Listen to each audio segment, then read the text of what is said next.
public questions and petitions. I have a couple in front of me at this moment in time, and the first one being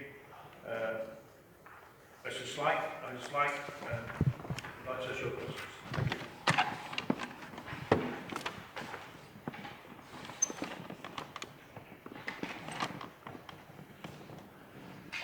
Thank you, Chair. Good afternoon. I'm tempted to make my first question, what's the meeting about after this? However, I suspect there'll be no response to that one. So, question one. In questions at the last council meeting, I commented about trying to conclude some long outstanding questions still awaiting responses. Can Council comment on when I might receive full answers to the questions posed, most of these are from 2018, not even 2019, about A, Mount Pleasant and the questions posed over the scrutiny meeting in March of 2018, B, due diligence. When reporting on spending and other proposals, I asked about greater detail being made available about what due diligence meant. The Chief Exec at the time suggested this should be possible, but since then nothing has been done or heard of this issue. And C, equality impact assessments. A question I asked about these being published as part of reports rather than having to be requested, again reported to be a minor issue by the Chief Exec and easily changed, but nothing since. Question 2. At the last council meeting, the Cabinet member responded to a question about the further delay on the Hanover Tower cladding report with a comment that legal required the council's contractor at the time to have a further period to respond to the report. The question is why? Is it council's policy that contractors are more important than the residents of the city? Why should Lovells be given more time to respond when the report has already taken 2.5 years? Did they not have an opportunity to put their side of the case? My own experience of the legal department in council suggests that they are more concerned with protecting the council's reputation than conducting effective and timely investigations or providing for complete transparency. 10 months to investigate a standards complaint that involved 3 interviews and taking those interviews as gospel truth with no corroborating evidence. Is it council's legal team that determine decisions, or are they there to interpret the law for councillors who then make the decisions? There is in this situation, as in others, a perception of the tail wagging the dog. Will council publish the report and let the contractor have their say in a public arena? If not, will the report be published in its original form with the additional comments from Lovells, or will it be amended before publication to save face for the contractor? And question 3. The webcasting system appears to be having a very high proportion of teething issues, with the failure to be able to broadcast live, issues over the sound system, and very poor signposting on the website to enable people to engage effectively. Even maintenance scheduling seems to be interfering in the smooth operation of delivering transparent meetings. When might the public expect these technical issues to pass and a regular webcasting schedule to be operational? Thank you. Thank you, Mr. Slank. I'll be taking questions 1 and 3, then I'll add all the question 2 to Councillor Wood. On question 1, Mr. Slank, because obviously I need to get the history of the kind of scrutiny, etc. But I will give you, I will get you a written reply to these your 3 concerns in that question within the week. I'll get them out to you. As regarding question 3, the webcasting system, the City Solicitor Gillian Duckworth explained about the issues about the inability to live web stream across. We are working, my colleague assured me that certainly today we will have it in order, but I will assure you that we will have the workload and we are looking into it with all haste because we want, as part of our open and transparency, we will go. Just one, I'm going to say a wrap up the knuckles, but I don't know how to say it, but if anybody has any criticisms of an officer, they take it up with the Chief Executive. I would prefer to do that in that case rather than openly criticised. I just think that's the way that we should work within that scene. I'll hand over to question 2 to Councillor Wood. Thank you very much, Nigel, for the questions. I understand why you've brought these. First of all, on question number 1, I have to, as the Cabinet member, take advice from the legal department. I can't overrule that unless there is a very, very, very good reason that I should, or that I know that I'm not going to get it reversed if I made a decision by the legal department. So when I'm told that anyone, and it's not Lovells, it's anyone named in the report, has to be given the opportunity to respond to the report, I have to accept that as the advice that I'm given from the Legal and Governance Department. They were initially given 7 days to respond to the report. That was extended when they came back to our legal department by the legal department saying they would give them till the end of January. I think I made that statement at the full council. It's my intention, and I'll say this in front of our legal heads here today, to do exactly what I promised I would do at full council. If this isn't dealt with by the 31st of January, I will publish the report and face the consequences, because I am as annoyed as you are that this has not been dealt with. So I made that promise. Unless I'm legally stopped from doing it, that report can be issued, well, it'll be after the 31st of Jan, but imminently after the 31st of January. I made that promise at council.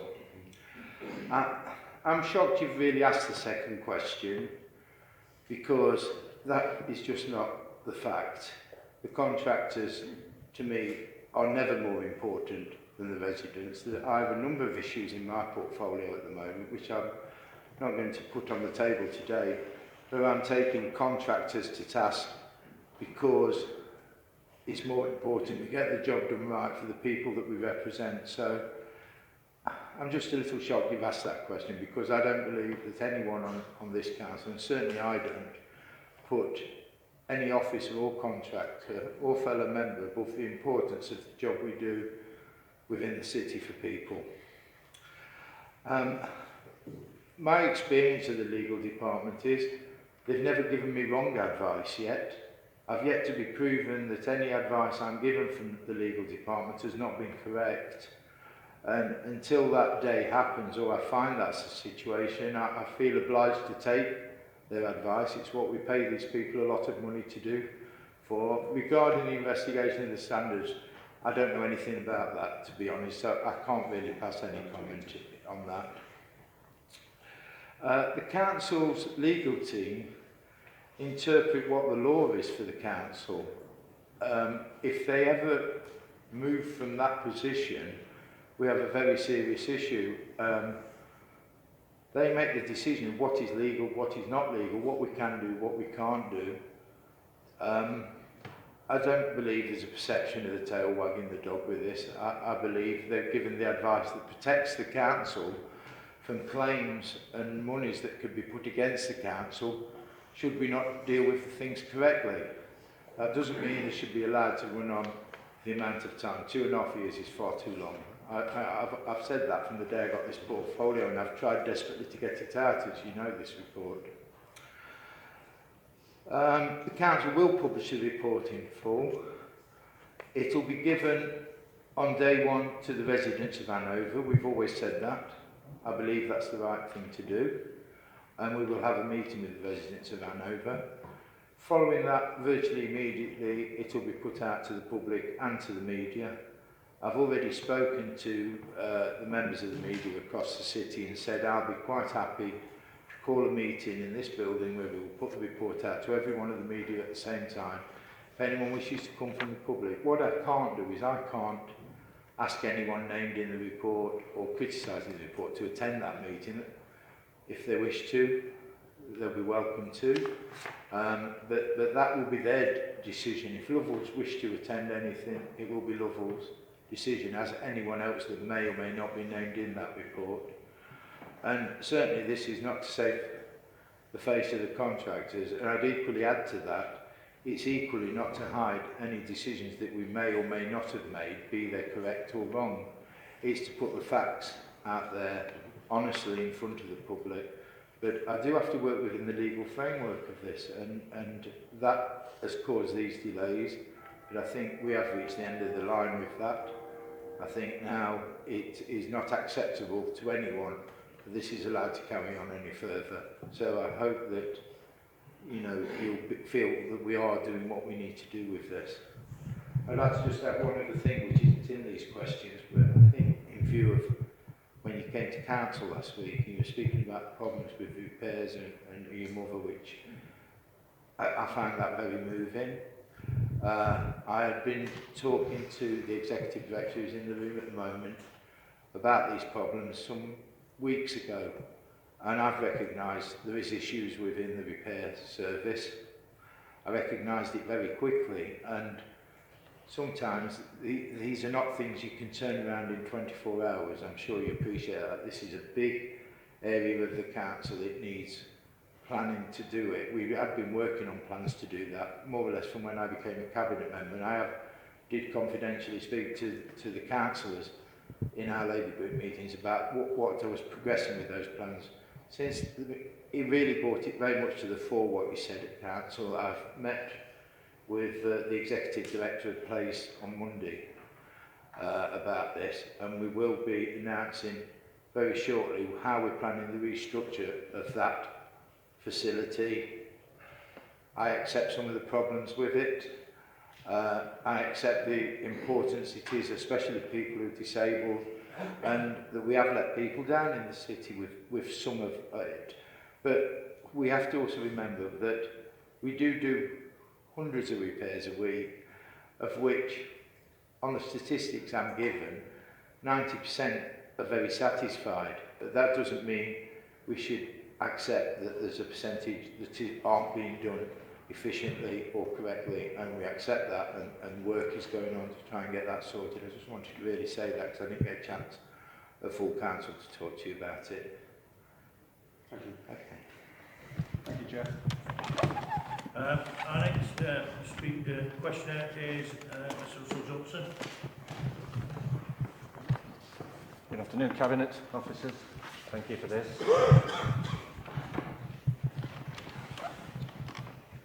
I have 4 questions on different topics, but you may be relieved to know they're not particularly long. I would appreciate an attempt at direct answers. First one is about the Sheffield City Council STAG joint scheme inspection report. The Deputy Leader will have noted the long-awaited report on the joint investigations published just before Christmas. This report unequivocally shows the reasons given for condemning the assessed trees were spurious, and that this would have been known to the Council and the contractor. In view of this, will the Deputy Leader now apologise for the lies to the public and to the High Court about the so-called last resort fellings, and for the destruction of over 5,000 mostly healthy street trees before the Council's probably illegal activities were stopped by public protest? Question 2. This is about the big city conversation. I had the pleasure of being at full council last week when James Henderson and his colleague, whose name I forget, disrespectful, gave the interim report on the so-called big city conversation. This is my question on that subject. Does the Deputy Leader and Cabinet share my disappointment that a paltry 2,200 people have so far engaged with this exercise, compared with over 26,000 for the Ipswich City petition? And that of these, 72 or 73% feel, quote, not well informed about how decisions are made, how services are performing, and about local services overall. And I just picked out those 3 so as not to bore you with others. I'm sure the Cabinet and Labour members, for that matter, will have been disappointed about some of the other stats as well there. Does this paltry showing and their responses not support the widespread view that governance under the current leadership is, to say the least, lacklustre or possibly disastrous? And will the Deputy Leader, agree with me that this fact has caused many to celebrate the announcement that the Council will have a new leader very soon, possibly even before May, as Sal tells us today? that this fact is meant to celebrate the announcement after the election or whenever it is, and that this enables us to look forward to vibrant, open and honest governance under a modern committee system. 3. Completely different subject, but fresh information leads me to ask this question. South Yorkshire Police Operation Keto. This is about the council's involvement in this. The leadership of the council, there to lead today, will no doubt have seen the press coverage for the Freedom of Investigation obtained email showing that a senior STT officer, who I won't name, asked a senior South Yorkshire police officer for the names of members of the public attending a police briefing on how they were going to apply the laws during so-called Operation Keto. Will Councillor Fox, on behalf of the Cabinet, distance himself from that action by that officer and assure me that this officer was not politically authorised to make that highly dubious approach to the police, and that if no authorisation was given, appropriate action would be taken to discipline that officer? If the leader did instruct the officer to do this, would she please, Deputy Leader today, would he please explain and justify this apparent conspiracy? Finally, question 4. Following the FOI revelations late last year around council's behaviours connected with the PFI debacle and the joint inspection report I referred to earlier, alongside the obvious failure of aiming to meet contractual quality obligations, and I say obvious in terms of the condition of the roads and footways, would the leader, Deputy Leader, consider instigating an independent inquiry into all aspects of the contract as a parting act of generosity? And of course that was directed to Julie, who unfortunately couldn't be here today. At the very least, such a gesture might perhaps do something to repair the regime's and, by association, the city's reputation nationally and indeed internationally. Thank you. Thank you, Mr Johnson, for your questions. It probably comes as no surprise to you that certainly question 1, 3 and 4, I'll get you a written reply to that. As regarding question 2, I think there's 2 parts to that question. One is about the feedback from the big city conversation, which is ongoing and in its infancy. And while we are 4 months into that process, and we've already had an independent meeting, and we are out and about over this weekend, and a number of areas where we're collecting that information. Unfortunately, at that time there was obviously a general election, and in some parts became an issue, so a number of councillors were unable to get feedback from their communities on that issue, but obviously received them, no doubt, on looking at those through the election period. I welcome whatever feedback comes to this council, good or bad, because it enlightens us all on the way forward. As regarding the leader and lacklustre, etc., all I will say on the leader of this council, who is still the leader of this council, after a decade of leading this council, this city, through a period of austerity that I with my kids, my grandkids, will never ever see again, but I can't forecast that.